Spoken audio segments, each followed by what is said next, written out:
What happens when a ruler tries to delete every other god in his country, and then the country tries to delete him back? This is the story of a city drawn in sunlight and a name hammered out of stone. Mid-14th century, before the Common Era. A young king steps out under the Egyptian sun. He takes the throne as Amenhotep IV. He looks up and decides the most obvious thing in the sky should be the only god that matters. In his 5th year, he makes a move no one expects. He picks a wide, empty bay of desert cliffs. No old temples, no old priests. He orders a brand new capital there. He calls it Akhetaten, the horizon of the Aten. To make the point clear, he renames himself. He is now Akhenaten, effective for the Aten. The name is a signal. The old ways will bend to a new center of light. At its peak, his court turns like sunflowers toward a single disk of light. Temples, offices, palaces, and royal workshops align to this idea. The sun's rays are not a symbol. They are the god. How do you raise a city in a rush? You standardize. Builders use neat little limestone blocks. They are called talatat. Each one is about 52 by 26 by 24 centimeters. They stack like bricks. They go up fast. A long, thin city grows along the desert edge. The central city holds the great Aten temple. Palaces and offices cluster around it. Beyond it lies the North City. The Nile shimmers on one side. The cliffs guard the other. People pour in by the thousands, priests and scribes, stone cutters and plasterers, cooks and porters. A working capital appears in a handful of years. It feels unstoppable. And yet the empire still runs. Messengers ride in with gifts and letters. Couriers ride out with orders and gold. The gates of Akhetaten are busy. Egypt looks like it can do everything at once. The Aten's temples do not look like the old kind. No hidden sanctuaries, no dark rooms, no cult statues seated deep inside. Worship stands under open sky, because the light is the point. Courtyards spread wide. Hundreds of low offering tables bake in the sun. Priests lay out bread and beer. Flowers wilt and steam in the heat. It is a stage built for light. On the walls, the royal family is everywhere. Beams come down from the sun disk. Each ray ends in a tiny hand. The hands hold small life signs to the noses of the king and queen. They do not bless statues. They bless people. Here, architecture preaches. If light is the god's presence, a roof is an insult. So they take the roof away. Let the sky be the ceiling.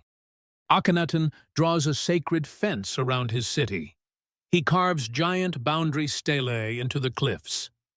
The first ones are dated to his 5th year. Later ones speak of more gifts to the Aten. The texts speak in the king's own voice.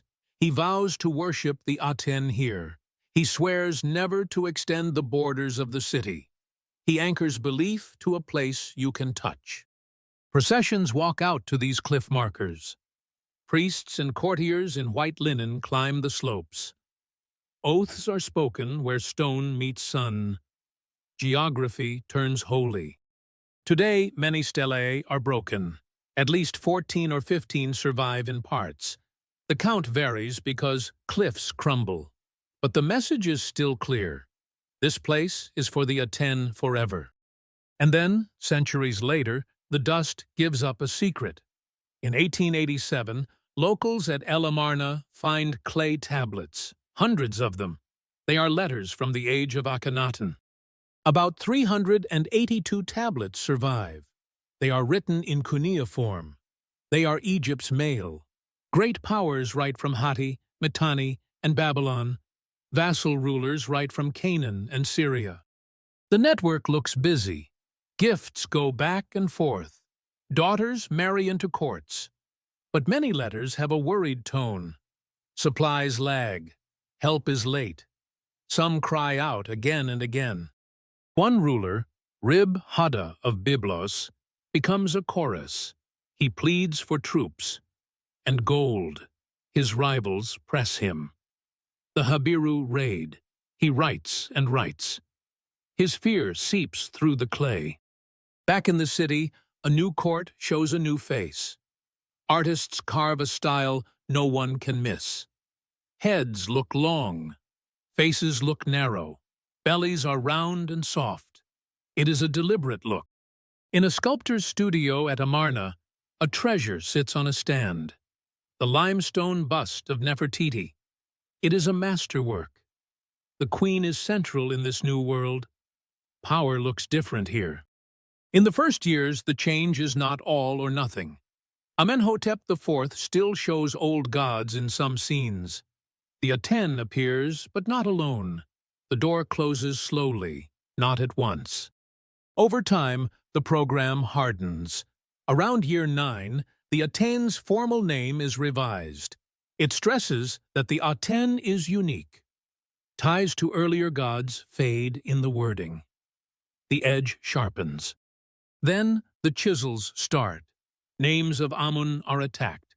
Images are struck out. Even the simple plural word for gods is cut away in places. The message is simple. One god, one king, one city. But in Thebes, the old heart of the empire, this new sun cast a long and dangerous shadow. For centuries, the god Amun-Ra had been more than a deity. He was an economic and political engine fused to the state. His temple complex at Karnak was not just a sanctuary.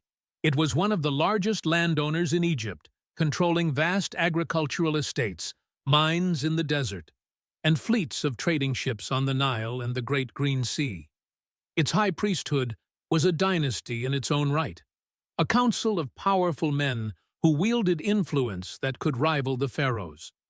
When Akhenaten declared the Aten supreme, he wasn't just challenging a belief. He was threatening a colossal, centuries-old corporation, and it would not go quietly. Close the sanctuaries, the incomes. You make enemies at home. At the same time, the court spends on Akhetaten like there is no limit. The numbers start to pinch. You can see the strain in the bones of the workers. Out in the East Desert cemeteries, many burials are of the young. Several studies show stress marks on skeletons. Backs and knees tell a rough story. The pace was brutal. Blocks to haul, plaster to spread, food to move. A new world needs hands, and hands tire. As the sun religion hardens, the world beyond does not wait. The Hittites rise in Anatolia. Vassals in Canaan and Syria fight each other. They write to Egypt, and they worry. Did Akhenaten neglect foreign policy? Or were the problems too big for any one king? Historians still argue about that. Either way, Egypt's grip in the north feels less sure. After about 17 years, Akhenaten dies. The exact count shifts a bit by which system you use. But the light he held so tight now flickers. The next steps are foggy. A king named Smenkhare may rule. A female king named Neferneferuaten may rule. They may overlap. The identities are still debated. Power feels uncertain. Without a strong center, the Sun City loses its pull. The Aten's exclusivity has few champions beyond the palace. The court begins to look past this experiment. A child king comes next. He is named Tutankhaten. Soon he changes it. He becomes Tutankhamun. The god Amun is back in his very name. His restoration. Stela tells a story. It says temples were overgrown, shrines were neglected, images had fallen to ruin. It justifies reopening doors and refilling storerooms. The old gods will be fed again. The return of the court to Thebes was more than a change of address. It was a capitulation. The great wooden barges of the royal household were loaded and pushed out into the Nile's current, turning their backs on the horizon of the Aten. As they traveled south, they were returning to the world Akhenaten had tried to leave behind, a world of towering pylons, shadowy sanctuaries, and the overwhelming presence of Amun-Ra. With every mile, the brief, intense light of Akhetaten dimmed. The city built to last forever began its slow, inexorable return to the desert. Then comes a hard reset. The general Horemheb takes the throne. He rules for about 13 to 15 years. He presents himself as the restorer of order. He wipes names and takes credit. He usurps monuments built by the Amarna kings. He removes their names from king lists. At Abydos, the list jumps from Amenhotep III to Horemheb. The gap is neat and tidy. This was not just demolition. It was a state-sponsored act of forgetting, what the Romans would later call damnatio memoriae, the damnation of memory. Horemheb's project was to surgically remove a heresy from history. His workers did not simply knock down Akhenaten's temples, they disassembled them with chilling efficiency. Those handy talatat blocks, the innovation that had allowed the Sun City to rise so fast, now made it easy to unbuild. They were carted away by the tens of thousands and poured like rubble into the hollow cores of new pylons at Karnak. The revolution was literally entombed inside the monuments of its opposite. Erasing turns into a building method. It is fast, it is useful, it is final. The neat little blocks that built a vision now disappear inside thick stone gates. On the ground, the end looks simple. People leave Akhetaten within a generation. Fine limestone is easy to reuse. Quarries reopen the city like a mine. Blocks walk away. Across Egypt, chisels hammer out the names of Akhenaten and the Aten. Amun's rivals vanish from walls. By Seti I, the official story skips the whole episode. History heals the cut with a smooth scar. What remains in the city is wind and sun. Roofless courts stretch under a high sky. Sand drifts through colonnades. A proud plan is now a ghost. Even so, we can still touch pieces of it. The Amarna Letters sit in museums. 382 clay voices speak from vassals and kings. It is the empire's inbox, stopped in time. At Karnak, scholars rebuild scenes from the talatat hidden inside the 9th and 10th pylons. Piece by piece, Aten shrines take shape again on a wall. It is a stone puzzle with a picture of a lost cult. In a tomb at Amarna, the great hymn to the Aten spreads across the wall. It sings of a single creator who wakes the world each dawn. Its themes echo other Near Eastern hymns. Direct links are not proven, but you can feel shared currents. And then there is the city itself. For over 3,000 years, Akhetaten lay quiet, its avenues filled with sand, its purpose forgotten. When 19th-century explorers began to map its ruins, they found a city frozen in time. In the workshop of the master sculptor Thutmose, they found unfinished statues and practice pieces, tools left where they fell. And on a dusty shelf, a limestone core covered in painted plaster, the bust of Nefertiti, the serene, perfect face of a queen from a condemned dynasty, preserved by the very collapse that was meant to erase her.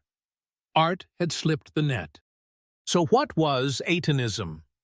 True monotheism, or a state focus on one god while others were pushed aside.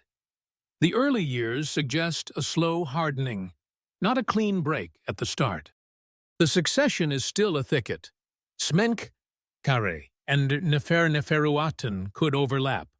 Was the KV 55 mummy Akhenaten, or Smenkhkare? Studies argue back and forth. The answers are not final. People often point to the Aten hymn and Psalm 104. The themes line up in places.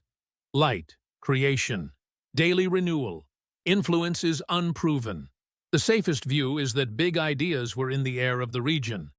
Even with all the erasures, the story returns. Archaeology is stubborn. A shard here, a block there, a letter from Byblos. We rebuild a lost decade, fragment by fragment. Akhenaten tried to redraw Egypt's sacred map into one disk of light. He wrote oaths into cliffs. He raised a city with the sky for a roof. He asked millions to look up with him. After his death, Egypt drew the map again. This time, it left him off. The city emptied. The blocks went into other people's gates. His name thinned to dust under a chisel. The past can be edited, but edits leave seams. In those seams, we find the truth. If this kind of rise and fall grips you, subscribe to Dustkings and stick with us. The sun set twice on Akhenaten. First on Egypt's old gods under his rule, then on Akhenaten under Egypt. If you enjoyed this clear, story-first walk through an ancient collapse, subscribe and drop a like.